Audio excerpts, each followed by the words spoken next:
Matthieu, chapitre 3.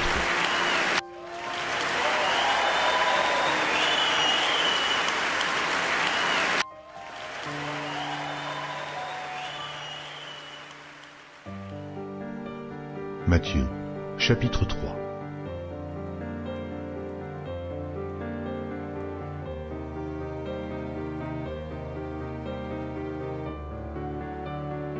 En ce temps-là parut Jean-Baptiste prêchant dans le désert de Judée.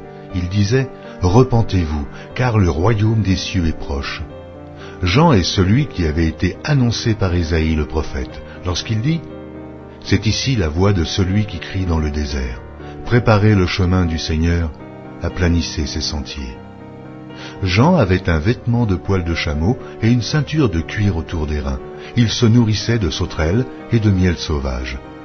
Les habitants de Jérusalem, de toute la Judée et de tout le pays des environs du Jourdain se rendaient auprès de lui. Ils confessaient leurs péchés, ils se faisaient baptiser par lui dans le fleuve du Jourdain. Mais, voyant venir à son baptême beaucoup de pharisiens et de sadducéens, il leur dit, « Race de vipères, qui vous a appris à fuir la colère à venir? Produisez donc du fruit digne de la repentance, et ne prétendez pas dire en vous-même, « Nous avons Abraham pour père. » Car je vous déclare que de ces pierres-ci, Dieu peut susciter des enfants à Abraham. Oh, déjà la cognée est mise à la racine des arbres. Tout arbre donc, qui ne produit pas de bons fruits, sera coupé et jeté au feu. Moi je vous baptise d'eau, pour vous amener à la repentance. Mais celui qui vient après moi est plus puissant que moi, et je ne suis pas digne de porter ses souliers. Lui, il vous baptisera du Saint-Esprit et de feu. Il a son vent à la main, il nettoiera son aire, et il amassera son blé dans le grenier, mais il brûlera la paille dans un feu qui ne s'éteint point. Alors Jésus vint de la Galilée au Jourdain vers Jean pour être baptisé par lui. Mais Jean s'y opposait en disant, « C'est moi qui ai besoin d'être baptisé par toi, et toi, tu viens à moi. » Jésus lui répondit, « Laisse faire maintenant. Car il est convenable que nous accomplissions ainsi tout ce qui est juste. » Et Jean ne lui résista plus.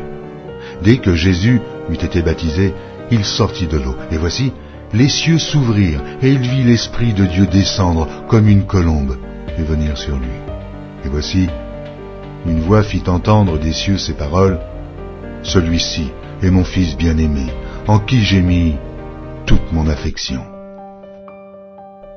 Amen.